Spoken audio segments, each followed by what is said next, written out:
Cuando hablamos de Kabbalah, de lo que estamos hablando en sí es de una parte, ¿sí? de algo que pertenece a un grupo mayor de ideas, que es lo que se denomina misticismo. Para que ustedes puedan tener una definición de qué es misticismo, no es necesario que ahora la escriban, sino esto va a quedar grabado, obviamente.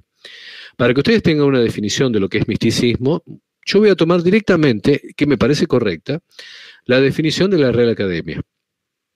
El misticismo, dice, es toda corriente religiosa que propone la unión del alma por distintos medios. Ahora bien, ¿qué significa esto? Bueno, ya hablar de alma da la idea de tener una idea, una concepción acerca de lo sobrenatural, ¿sí? Hay gente que cree que el ser humano no tiene alma, sino que esto que, por ejemplo, ahora se está expresando con ustedes es simple pensamiento, surge a partir de la complejidad del cerebro, ¿verdad? El cerebro del ser humano es complejo, más complejo que el cerebro de un gato, por ejemplo. Entonces, para la gente que no cree en el alma, el cerebro del ser humano, en su complejidad, crearía distintas formas de pensamiento, ¿verdad? Para aquellos que creemos que existe el alma, sabemos que podemos dividir nuestra existencia, nuestro ser, en cuerpo, alma y espíritu, entendiendo obviamente el cuerpo, la parte física que se termina cuando se exhala precisamente el espíritu, y el alma como esa parte inmaterial, ¿verdad? Que nos hace similares a Dios. Podemos decir muchas cosas con respecto a esto. Pero lo interesante de esto es que el misticismo, en definitiva, es un tipo de corriente de pensamiento que va a buscar relacionar todo lo sobrenatural, especialmente nuestra alma, con lo que serían los estadios superiores, hasta llegar a Dios. Paralelo con el misticismo, se encuentra lo que se llamaría ocultismo. ¿Sí? El ocultismo es un conjunto de conocimientos y prácticas relacionados con la magia, la alquimia, la astrología y materias que se relacionen con esto. Todo lo que no está basado en lo que es la experimentación científica. ¿Sí? Esta es la definición que nos da la Real Academia. O sea, sería la dedicación a todo lo que es la ciencia oculta. Ahora van a ver por qué tener estas cosas en claro previamente es importante para saber lo que es la Kabbalah. También quiero que tengan presente lo que se llama renacimiento. Ahí ya nos fuimos a algo que no tiene nada que ver con las cosas que estamos hablando. La vida de la humanidad en sociedad, se diferencia en distintos periodos. Está lo que es la época antigua, como es por ejemplo la época de los romanos, de los griegos, la edad antigua se denomina, la época de Yeshua, ¿sí? Luego viene lo que se llama la Edad Media, un periodo de la humanidad caracterizado sobre todo por el gran poder en lo que es Occidente de la llamada, la Iglesia Católica, fundamentalmente, un gran poder de esta institución religiosa, basado en lo que ellos llamaron el poder temporal, o sea, es la unión de la Iglesia con el Estado y fundamentalmente con la riqueza. La Edad Media está caracterizada por el gran poder de esta institución religiosa y paralelo con esto, el control por parte de la Iglesia Católica de todos los sistemas educativos y todo el conocimiento que andaba deambulando por el mundo y especialmente en Europa. Dentro de esto existió una corriente de pensamiento que se llama escolástica. La escolástica, para decirlo en términos sencillos, es la forma de pensar oficial del cristianismo católico. Hay muchos pensadores dentro de la escolástica, no me voy a poner a hablar de eso, no tiene sentido que lo veamos, pero sí es importante que sepan que existió esto que se llamó escolástica. Todo lo que era el pensamiento, entre comillas, científico de la Edad Media, estuvo teñido de la escolástica, que era en definitiva lo que los filósofos cristianos, católicos en ese momento, porque todavía no se había producido la división de la Reforma Protestante, que era todo lo que ellos decían que era científicamente correcto. No existía, por ejemplo, lo que actualmente llamamos experimentación científica. La escolástica era la opinión de determinados filósofos y de los llamados padres de la Iglesia, y esto se transformaba en verdad. Pero la escolástica, como parte de lo que es la Edad Media, dio lugar a un período conocido como Renacimiento. Esto ocurrió en el siglo XV y el siglo XVI, en Europa, obviamente. Pensemos esto, mal que le pese a alguien que piense en otros continentes, en el pensamiento de otros lugares, lo que importa realmente en el mundo es el pensamiento europeo. Lo que ha modificado el mundo es el pensamiento europeo. Uno puede decir muchas cosas, puede decir que, por ejemplo, en China la escritura se desarrolló antes, que la imprenta ya existía en China siglos antes, o que en las regiones de África, del norte de África, habían llegado determinados conocimientos científicos. Se pueden decir muchas cosas, pero el mundo ha sido regido por Europa, por los países europeos. Así que lo que importa en esto es el Renacimiento fundamentalmente en Europa. Y se le llamó así, se le llamó Renacimiento. Como les digo, fue un movimiento cultural que hubo en Europa, fundamentalmente en Europa occidental, durante los siglos XV y XVI. El Renacimiento fue una especie de periodo de transición entre lo que es nuestra edad, lo que es la Edad Moderna, y lo que era la Edad Media. Ahora vamos a ver por qué es importante también saber esto, ¿sí? Bueno, otra de las cosas que quiero que tengan presente es lo que significa la palabra exégesis. La exégesis es la explicación o interpretación de algo, de algún tema. Generalmente se trata de la obra de un autor o se trata de, en lo que a nosotros nos importa, un texto concreto como por ejemplo la Biblia, ¿sí? Una exégesis es una explicación o interpretación, por ejemplo, como les digo, de la Biblia o de un autor. Puede haber que sea la exégesis de la literatura de Borges. Alguien se pone a analizar todos los escritos de Borges y, bueno, esa es la exégesis de Borges como escritor. Obviamente que lo que a nosotros nos importa es la exégesis bíblica, ¿verdad? Bueno, esto es la explicación o interpretación de la Biblia. Por otro lado, quiero que tengan presente también lo que se llama Midrashim. Midrashim es un método precisamente de esto que venimos hablando, de la exégesis bíblica. El Midrashim significa explicación en hebreo, es una forma de interpretar la Biblia. El Midrashim tiene básicamente 4 modelos de interpretación. O sea, los Midrash, ¿sí? Un Midrashim es el plural, acuérdense lo que hemos charlado varias veces, cuando una palabra es masculina termina en im, se trata de plural. Uno de estos Midrashim sería un Midrash. Bueno, el Midrash puede ser de 3 clases. Puede ser lo llamada Agadá, puede ser la Alajá o puede ser el Peshat. La Agadá son discusiones, son interpretaciones, pero que nunca contienen disposiciones legales. O sea, no dicen, por ejemplo, que si alguien hace determinada cosa le corresponde determinada pena o que no se debe hacer determinada cosa. No obstante, la Agadá puede abarcar muchos temas. Puede hablar de la idolatría, de los ángeles, de los demonios, puede hablar del Mesías, un montón de temas, pero nunca trata disposiciones legales. La Agadá puede enseñar un montón de cosas, ¿sí? Por ejemplo, nosotros podemos tener lo que es la Agadá de Pesaj, donde se nos explica el contenido del Seder de Pesaj, que es, por ejemplo, el orden en el cual nosotros hacemos cada una de las cosas de Pesaj. Nosotros sabemos que tenemos 4 copas, sabemos que hay distintos elementos dentro de la mesa de Pesaj, y la explicación acerca del porqué de cada uno de estos elementos constituirá la Agadá, por ejemplo, de Pesaj. Ese es un tipo de Midrash, la Agadá. El segundo tipo de Midrash es la llamada Alajá. La Alajá, al contrario de la Agadá, lo que busca es cómo cumplir las disposiciones de la Torá y su adaptación al tiempo que nos toca vivir, porque cumplir la Torá en tiempos de Yeshua no es lo mismo que cumplirla ahora. ¿verdad? Entonces uno busca adaptar determinadas circunstancias.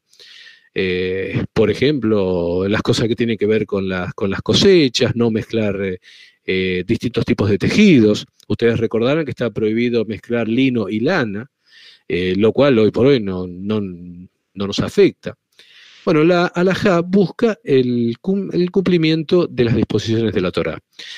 Y por otro lado, el otro tipo de midrash que existe es el llamado peshat. Bueno, este peshat se usa para la interpretación de un pasaje determinado de las Escrituras. Esto es lo que ustedes van a escuchar cuando hablen de los distintos tipos de midrashim.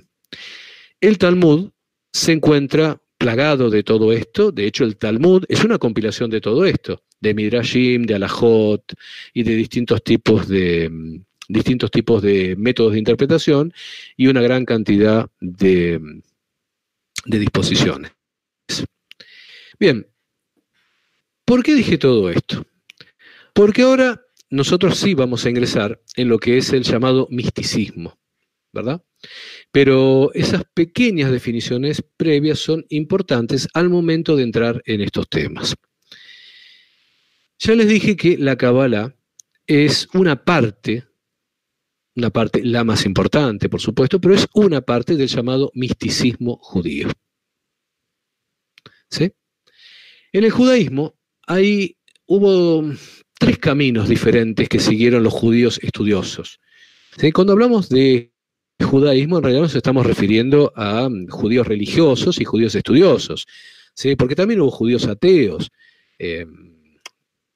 Carlos Marx, por ejemplo, ustedes saben, el que creó lo que es la teoría del materialismo histórico, materialismo dialéctico, que da origen al marxismo, obviamente. Carlos Marx era de ascendencia judía y sin embargo no era un hombre religioso, todo lo contrario, era ateo. Friedrich Engels, que es el otro gran precursor de lo que es la filosofía que actualmente se llama marxista, tampoco era un hombre religioso. Es más, uno de los grandes líderes de la Revolución Rusa, como fue Lev Davidovich Bronstein, conocido como Trotsky, tampoco fue un hombre religioso, ateo irreconciliable, se mencionaba él. O sea, cuando hablemos de judíos, pensemos que los judíos pueden ser religiosos, no religiosos, pueden ser ateos, pueden haber sido terroristas, pueden ser cualquier cosa, ¿verdad? Cuando yo estoy hablando de judaísmo, me estoy refiriendo a personas con un cierto pensamiento. Bueno, dentro del judaísmo ha habido, el judaísmo de los pensantes, digamos, ha habido fundamentalmente 3 corrientes. Ha existido, por un lado, el judaísmo religioso, obviamente, compuesto por las distintas sectas religiosas, por sus prácticas, por los distintos grupos. Pueden ser los que siguen a Nachman, los que siguen al Rebbe de Lubavitch, los hasidistas, un montón de grupos religiosos, incluso fuera del judaísmo rabínico, los llamados judíos caraítas. Todos esos se encuentran dentro de lo que sería la vertiente religiosa.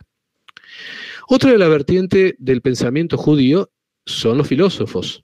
En estos, por ejemplo, hay un filósofo de los más importantes para el cristianismo, que es Filón de Alejandría, un hombre del cual muchos de los padres de la iglesia, los llamados padres de la iglesia, tomaron varias ideas. Gregorio de Samosata, por ejemplo, es uno de los llamados padres de la iglesia, que tomó varias de las concepciones de Filón de Alejandría. Y mucho más reciente, estoy diciendo reciente, pero en realidad estoy hablando de hace varios siglos, fue el filósofo, por ejemplo, Baruch Spinoza, Benito Spinoza.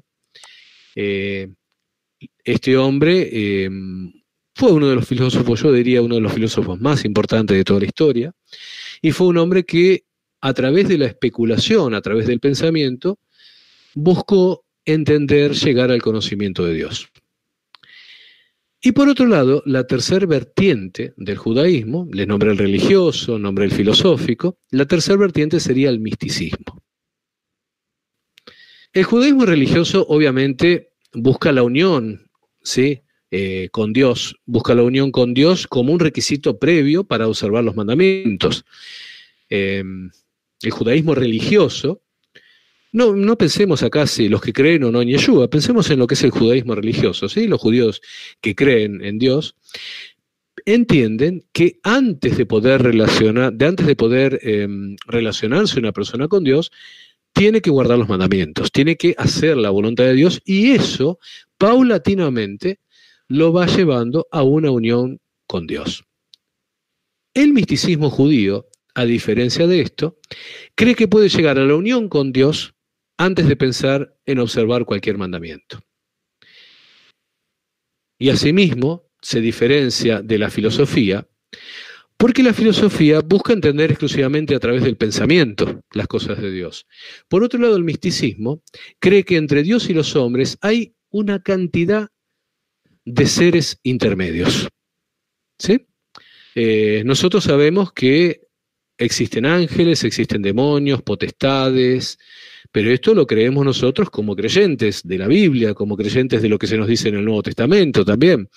Acuérdense, porque dice, porque no tenemos lucha contra carne ni sangre, sino contra principados, potestades de las tinieblas, potestades del aire. Todo eso nos lleva a entender que hay seres de una realidad espiritual diferentes a la nuestra y que existen. Bueno, pero eso es de una persona, el pensamiento de una persona religiosa. ¿Sí? El misticismo también cree esto, y el misticismo lo que cree es que hay distintos estadios entre el hombre y Dios que incluso se pueden ir alcanzando. La persona puede ir creciendo con esto. Bueno, dentro de lo que es la historia del misticismo,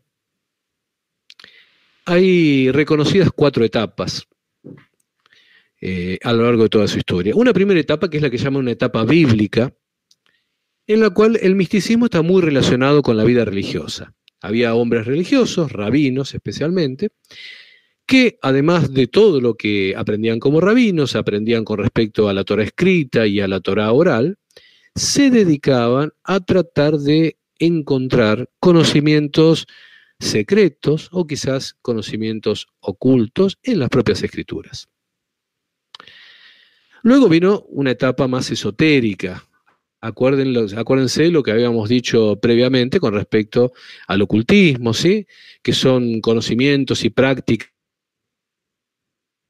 que están relacionadas con la magia, ¿verdad? Con cosas secretas.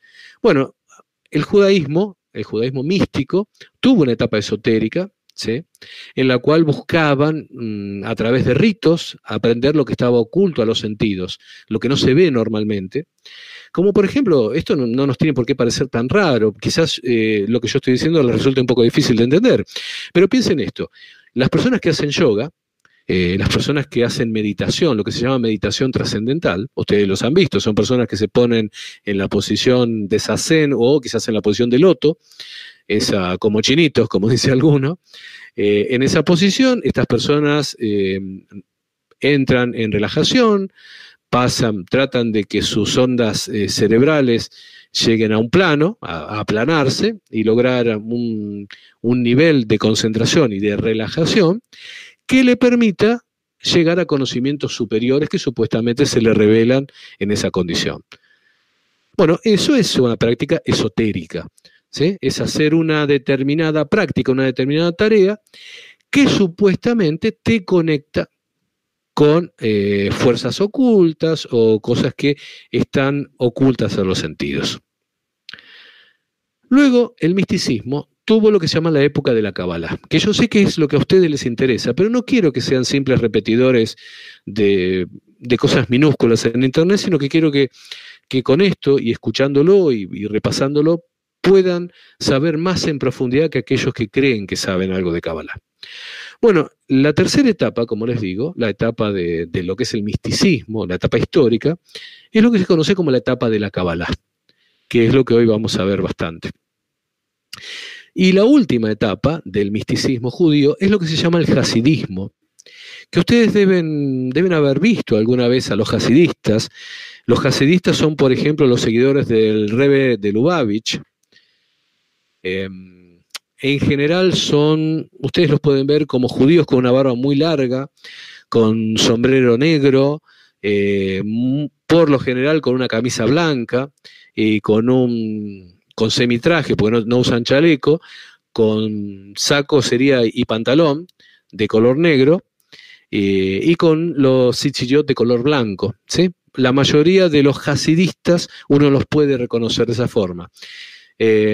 Son judíos ortodoxos, son judíos muy observantes de lo que son sus leyes particulares, profundamente enemigos del cristianismo, también hay que decirlo, aunque ellos no lo digan, pero cuando uno profundiza en sus tratados, en sus conocimientos, lo entiende, profundamente enemigos del cristianismo, y con muy poca relación con otros grupos religiosos. O sea, para decirlo con claridad, no se relacionan con nadie, puede decir no los quiere nadie, pero son gente muy, muy cerrada dentro del propio judaísmo. Algunos son conocidos como Lubavitcher, y en Argentina, por ejemplo, creo que en todo el mundo se llaman así, sus lugares de reunión se llaman Beit Chabad, ¿sí? Y ustedes, bueno, incluso tienen programas televisivos en los cuales a veces aparecen. Bueno, los hasidistas son lo que se llamaría la última etapa del misticismo judío.